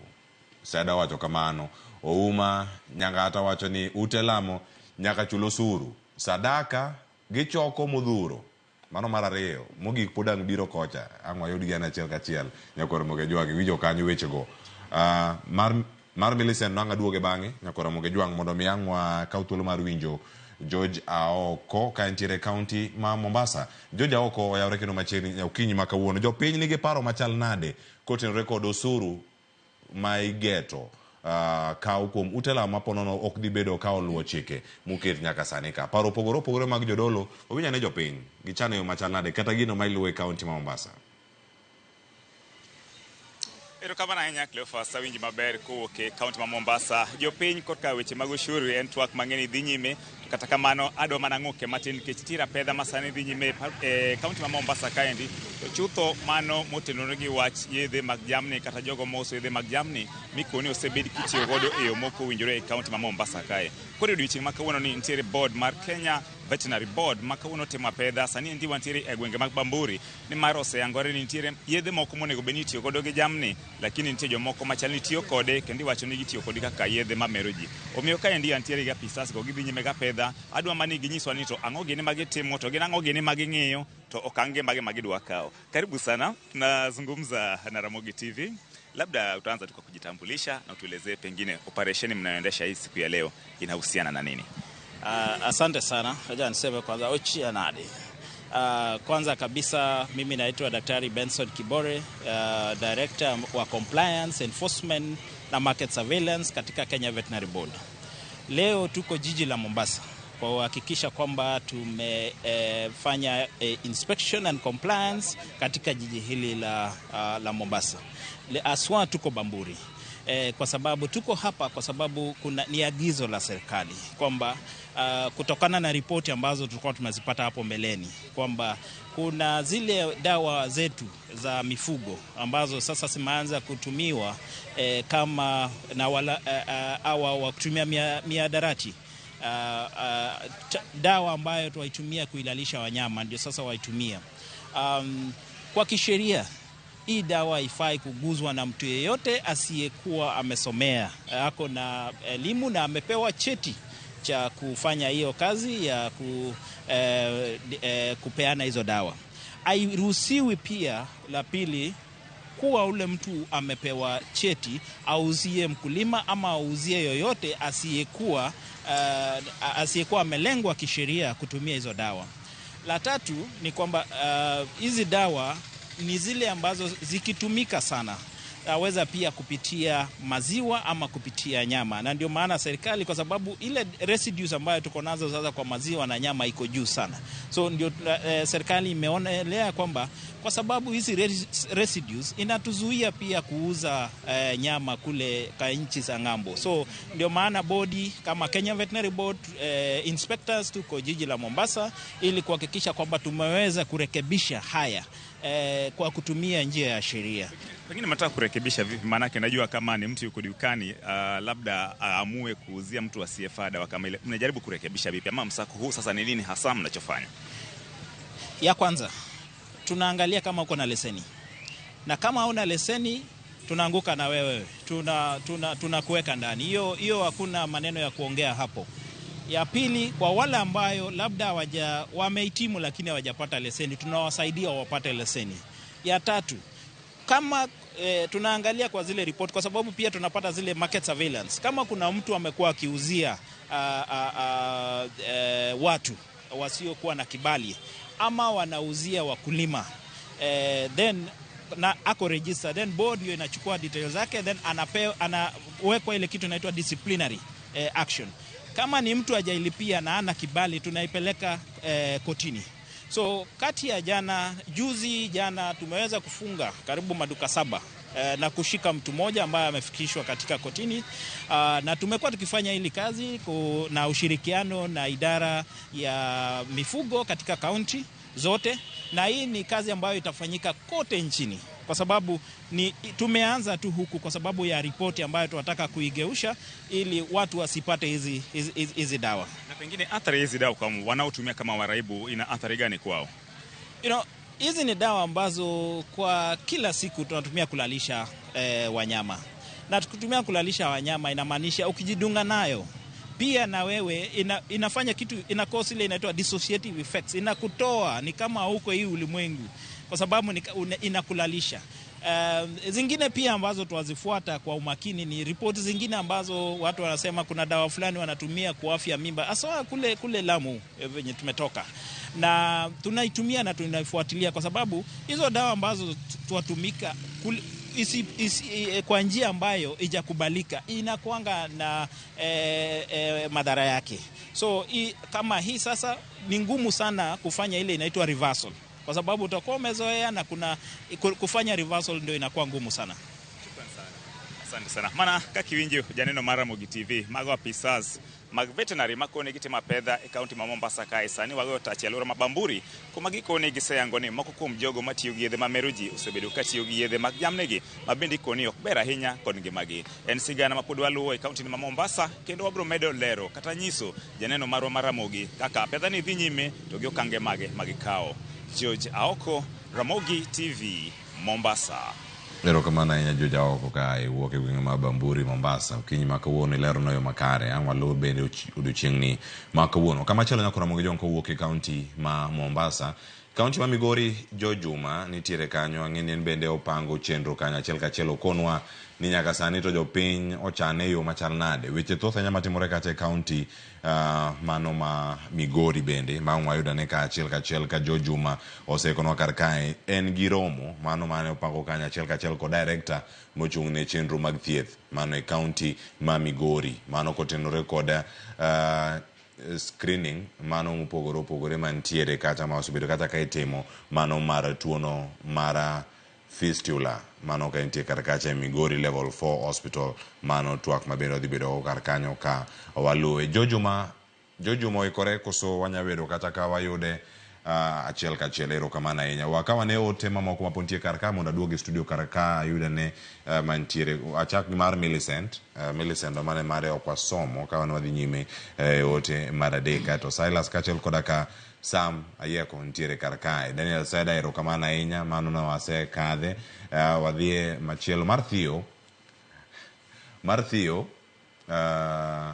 Theo wacho kama wacho suru no ute lamo bende koro en wach ma wacho ni is a clear indicator mano ma signs of eschatology. Wacho ni wamed mana lamo ne jotelo mane wayiero mondo onen matut kapok gidonjore e weche mag osuru e ute lamo. Wacho kanyo ni reject. Charles Mbori Miaro wacho ni ute lamo to golo pesa kanye. Charles Mbori ka wuok Muhoroni, Kisumu County. Erokamano ahinya. Silas Okungo wacho ni samoro kanise oselokore kar ohala. Adieri mar wach ni kanye Silas chieng' mane studio kar ka. Ruth Athio chieng' wacho ni sirkal dwadhi marach. En osuru manade nyaka e ute lamo. Kanisa en building, denomination en dini, then wan gi jo Kristo gi jodolo. Penjo en ni sirkal geto juogo ng'a odhi nyime ko wacho nade, sadaka koso jodolo? Jo Kristo ema golo sadaka, to sadaka ema gero kanisa. Donge mae dhi thiro dongruok mar kanise? Penjo moketo kar kanyo ko wacho ni kendo dhi kelo mifwadhi e kanise. Ja Kristo golo osuru e tijegi kata e ohandgi. Donge mae dhi chalo ka double taxation nikech ting' mapek dhi dok ne jakristo. Bende odhi kata koro kotieko ni an adagi wachni kabisa, nikech nyaka sani chal ma kanise moko nosebedo taxed indirect nikech sirkal nomedo bech wine. to gini nitiere kanise matiyo godo ma ok nyal tayo, moka nyal tajo yamo ka. Aluo tu akanu moja inako. Wach ga wach wantiere karakaja. Sama yeko ankon waka yo makare. Injina Lazaro Kanyambo wacho ni Cleophas aye ni weche mamulo ute lamo to en gima ok yot. Kato keto ya necessary arguments. Wacho ni otherwise sirkal otima ne oversight. Odhi mbele kanyo ko wacho ni kanise mangato ogo picha kod law kitenge ma en bishop to jaode en bishop, then nyithinde koro gin ashas. Owacho ni magi business enterprises of an individual ma uso anointing oil gigola usuru kaka owelni mamoko. Injina Lazaro Kanyambok Makariobangi Jamaguye Kanyada East erokamana ahinya kuom ote mari. Kevin Makuku wacho ni Cleophas an gima mako dhoga en ni josiasa to moloyo mantiere sirkal ma en UDA notiyo gi kanisa e diere campaign kendo liekore ni pastors nomiyo gi bahasha madito. Awacho ni miyo bahasha madito awacho maro buoche. Awacho ni sakoro chopo manyaka giduok pesa mane omigi. Sirkal bade bor omi gi koni to okawo gi kocha kapok ichamo. Akwedo wach ne kang mamalo. Erokamano Kevin. Wacho ni lemo kata yawo kanisa onego bed nono. Ruoth ipako nono, tithe kende ema dwaro ni omi jodolo mage. Aya, erokamano. Wacho ni Ruoth Nyasaye ok ondiko kamoro amora ni ochulo osuru kawuok e ode ne jotend piny. Aneno ka Yesu dhi chwado johala kod josol osuru kendo mantiere e hekalu mare. Erokamano ahinya. Olivet Ochieng' Okulo wacho ni amor gi twak kan Mombasa. Cleophas an aol gi sirkal. Penjona en ni wacho ni penjona en ni donge kanisa timo ga renewal mano mara certificate koso musnalis maka ken mano ka ni mshomoroni Jonda. Aya, erokamano ahinya ute chopo. Olivet Jakwaro Mogejwang paro gi thoth ne nyaka kawo paro mag jopiny ni mar twak mageno ni dhi bedo Mombasa ok obedo mag jopiny mane paro magigolo karka. Mano tiende ni sani osekalo kanyo dakika 39 ka ng'aduogo waduogo kae gi wach gi paro mogik mantiere karka gi wenda duto ka mantiere karka ka wasumo mana paro. Omiyo kik idhi mabor, pod antiere kae kod Silas Ochieng' an ka kod Sama Yeko kachal koda ka Bishop Arugeng Sioto ka ni studio ma Kisumu. Kik idhi mabor.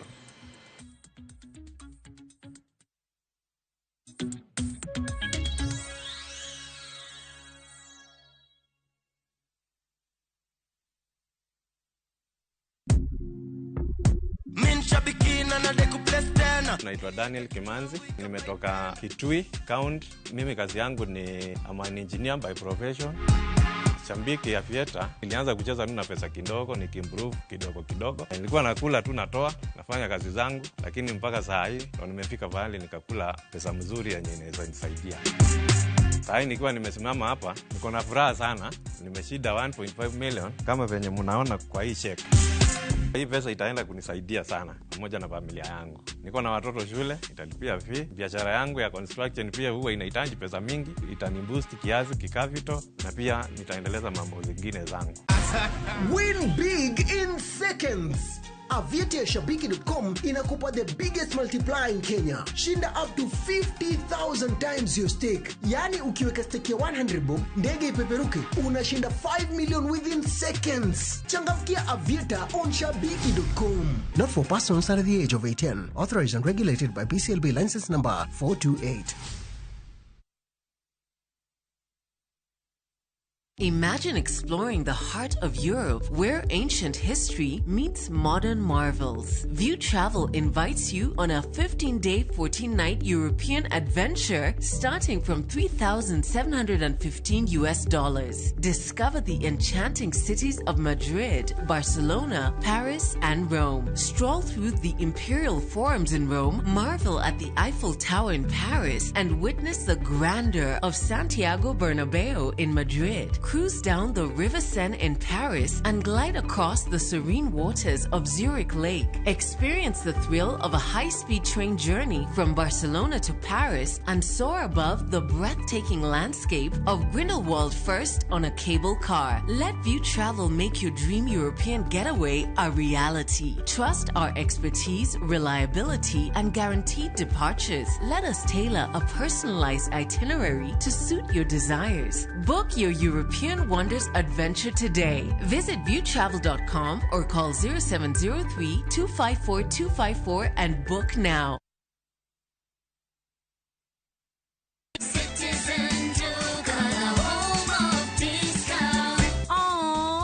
Sweet little babies are such joy to every home. Na sasa, Citizen Duka, the home of discounts, inakuletea the sweet baby package from Quickmart. Winnie's Total Afya 1 kg, 270 down to 250. Nipnap Baby Diaper Junior size 5, 999 down to 799. Toto Baby Wipes 140 down to 112. Dove Baby Lotion 755 down to 378. Dove Baby Soap 75 grams 225 down to 113. Packing bag 40 shillings. Ukinunua hii package kwa Citizen Duka utalipa only 1,691, meaning utasave 748 shillings. Piga *487*5# na ulipia saizi ka stock bado iko. Ukishalipa utapata confirmation message ya kukwambia you can go to any Citizen Duka counter katika Quickmart supermarket yoyote yenye iko karibu na wewe. Unangoja nini? Sulipia saizi ndio enjoy discount yako ka stock bado iko. Citizen Duka,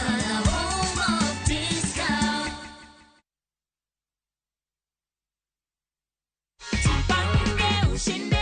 Ulikuwa unatarajia kushinda? Nilikuwa tu nikifanya tu nitashinda tu kwa sababu ulikuwa na tumaini. Yes. This is your check of Jipange ushinde na View sasa. Umefikiria matumizi yake? Matumizi yake ni kulipia watoto karo shule. Hii pia ni yako. Hiyo hata tuambiagi watu nini iko ndani ndio wao pia wajipange.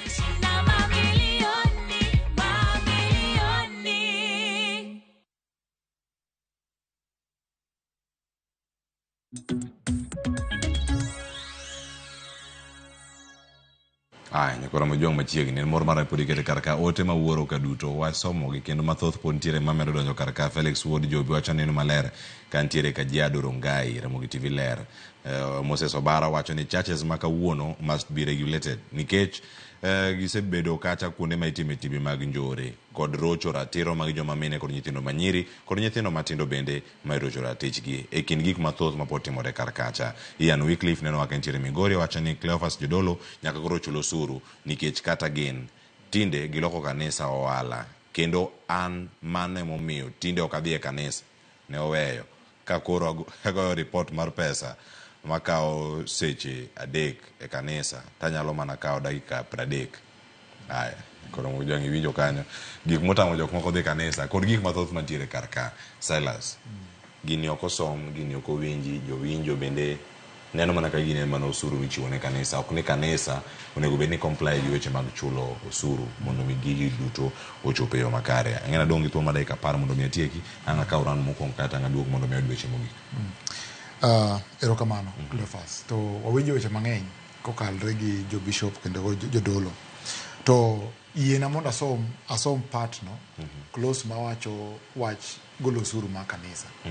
To okanyal interpret gi dholuo lakini wasome gi kizungu. Mondo miyo ji ong'e ni sirikal ok dwar mondo kanisa ogol osuru. Lakini odwaro ni mondo kanisa obed gi ratiro maber e wach pesa. Nikech oseno ka ji jodolo luongo pesa mang'eny. Koro wacho kama ni for the purpose of taxation religious organizations or umbrella religious organizations shall establish and maintain separate bank accounts for offering tithes and other monies donated or gifted to the religious organizations or umbrella religious organizations. Alafu wacho ni income, gains or profit generated from any lawful economic activities undertaken by the religious organization or religious organizations. Koro gima timre en niya, gibedo gi account ma separate. Mata gi offering, alafu kod mar gains, kod mar income or profit generated from lawful economic activities. Mano wakili wacho niya, ni skunde kod ohande makelo income. Iwinjo. Alafu wacho niya, ni offerings, tithes, donations, bequests, gifts granted to religious organizations and religious organizations shall only be exempt from taxation where the religious organization or umbrella religious organization demonstrates that such incomes is for purposes beneficial to the society. Iwinjo. Koro ntiere structure ma sirikal keto. Iwinjo. To gimoro ma wanyalo wacho en kama. Ni awacho ni hesabika nogolo code of conduct ma kanisa. To ka bed ni ka jodolo nyalo kawo code of conduct ni mondo miyo som. Nikech report ma Mutava Musimi mane oket manini mane jatend piny noketo kane nini Masha Kahola notimre. Ne okawo document ni to okawo recommendation from hesabika to okawo kaka part of that documentation. Iwinjo. To koro ji mang'eny neno ka koro serikal dwa kawo osuru ei kanisa. To nitie gimomiyo. Nikech kanise mang'eny osewuondo ji e wach pesa. Iwinjo. Osewuondo ji e wach pesa. Koro gimanyalo wacho en niya, ni ji mondo som bill ni. Owe wacho gik moko ka onje wiyamo. To gina rumors kaka Samo wacho ni gina rumors ma ji winjo to ji chako wacho gi kamano. Koro an gima nyalo wacho en ni duare ni mondo bed chik matayo kanisa. The church must be regulated. In the regulation, if the church cannot regulate itself, then let the government provide the leeway of regulating the church. Because the safety of the safety mar citizens a piny ma Kenya is under the government, not the church. Iwinjo. The government is in charge of taking the safety of the people. Koro manegi matimre e piny mar Kenya ka. Ero kamanenya wakili. Gino medo karka mono mi oganda oyude thuolo mano mar winjo gima timore karka ngeni ang mede wach mari mugik Silas kango dogo iri kotenre kod weche mag tithe gi offering gik magi mantie kaka monego beni rango. Jopiny poko oyudo thuolo mar range. Samo sechopo koro ma okete bill. Pat japiny potie kumoro modhi donje koso kama sechopo karka en mana some od bura kokadhe ochopo lwet jatend piny ogoye kogno. Oketo koge kanyo mondo mi obed chik. Ergoman Silas kum penjo no. Podine Silas. Cleophas. Erokama. Cleophas kum penjo no. Silas. Sudah kilungo Silas mangenya ini. Silas. Jaga Silas maja winjo moro wote. Alafu mo bener kanya ko Cleophas ki Silas. Kuro chik loso chik Kenya kae oken a one-off process. Oken process matimre dichiel. En tiere kidieny. Tiere first reading ma committees mobedo delegated mangi powers mar loso chikno debate piny as a committee. Gisome first reading. After first reading onego beni gidhok manyo pa jopiny. Gitimo public participation mondo ji okel recommendations. Kadhi e second reading ginyalo bedo ga amendments ma gigolo gik maricho kata ginyamedo gimore ye kanyindo. Kose the second reading to the third reading no ema koro final stage kanye mako kadhe to koro itere ne ker mar piny mondo kete koke. Ker mar piny bende nigi powers mage ma chiko miye ni koneno ka bill momiyo chik mokadho no ok ber gi pache koro legi advisors mage ka advice mimiye to nyalo tamre keto koke e chik no endo then ondiko recommendation ondiko reservations mage ni atamra okanya keto koka gol ka gol rupende weche makama e chikni kata chikni mondo mi atima ngono obed withdrawn in totality. Mane gim not imre kata gi finance bill mana jo youth Gen Z so they protest national protest ma chik ma finance bill no president no kete koke koro gino oken ni oken one of thing and a process loso chicken process jo penya kami thuolo mondo mi ogol pachgi e wi chik midwa losi courts osewacho several times ni public participation and gima is very key. Iyudo ka chike mang'eny ma osebedo ka dhi e parliament courts wito oko nikech ok otim proper public participation. Koro jo piny nyaka mi thuolo mondo mi chiw pachgi e chik ma sirikal dwa keto mondo oritgi. Koro mano mar achiel. Mar ariyo Cleophas, king'iyo bill ma koro okedo arkani ntiere koro chik ma sirikal noketi mani church leaders, religious leaders nyaka dhi e school mondo mi osom gibed jok ma pachgi liw man gi rieko mar guide oganda makata ka gitimo giyalo ne oganda to gibedo joma understand wach ni endi samo dhi e break to wacho ni bill ni en mana pages adi en gi sections 30 kende to muma nigi chapters adi turi koro ido ka jodolo moko winjo ni buk mar ngeche kende mane bill ni to gin muma nigi chapters New Testament nigi chapters adi buge di pradega de ko sopode go chiko Old Testament nigi 66 koro pare mago ka ng'ama ok nyal winjo bill ni mondo mi oler ne jopiny to muma cha odhi winjo nade mi oler ne jo oganda maluwo bang'e. Erokamano make kanyo ne mar nitie jopiny mawuok alwora ma Samburu ma bende ogolo pachgi kotenore kod twak machalo kamae. Wawinja ne kaka ne giloso ka jafambo marwa mantiere kar kanyo baraza ne otwak kodgi kacha achiel kachiel motelo ne chenro. Erokamano wagoyo tache kaunti ma Samburu kama wakao pach jopin uiparo mar jogo kanisa usuru. Na kusema ukweli, wakati serikali itaingia ianze kutoza usuru makanisa, itakuwa imewekea makanisa mzigo mzito zaidi, na mapato yale ambao wanapata watakuwa wanasema ya kwamba hayatoshi kusaidia wanahitaji katika makanisa, hata mashule na mambo mengineyo mengi ambayo makanisa hufanya. Kwa hiyo mimi kama mchungaji ningesema serikali iangalie kwa makini na iwache mambo ya kutoza usuru makanisa. Lakini mambo ya kudhibiti makanisa mimi naunga mkono, kwa sababu wachungaji wengi wamejitokeza, na wachungaji wengi mwelekeo yao sio kuhubiri wala kuelekeza kondoo za Mungu kwa Mungu, mbali ni kupotoza kondoo za Mungu. Mimi kwa majina yangu naitwa Pastor Solomon Samburi. Pia mimi na hudumu tu hapa kanisa hili hapa Ledero. So sasa serikali hii tunaona kwamba ni kama serikali inaumiza yani kanisa, kwa sababu kama sasa inasema kanisa lazima ilipe ushuru. Sisi tutalipa aje ushuru na kanisa yani samani ilikuwa tu samani, yani tulikuwa tunahudumia Wakristo samani. Sasa mbona ile serikali ya kwanza na mpaka ya 4 bado hatujaambia sisi lazima tulipe ushuru?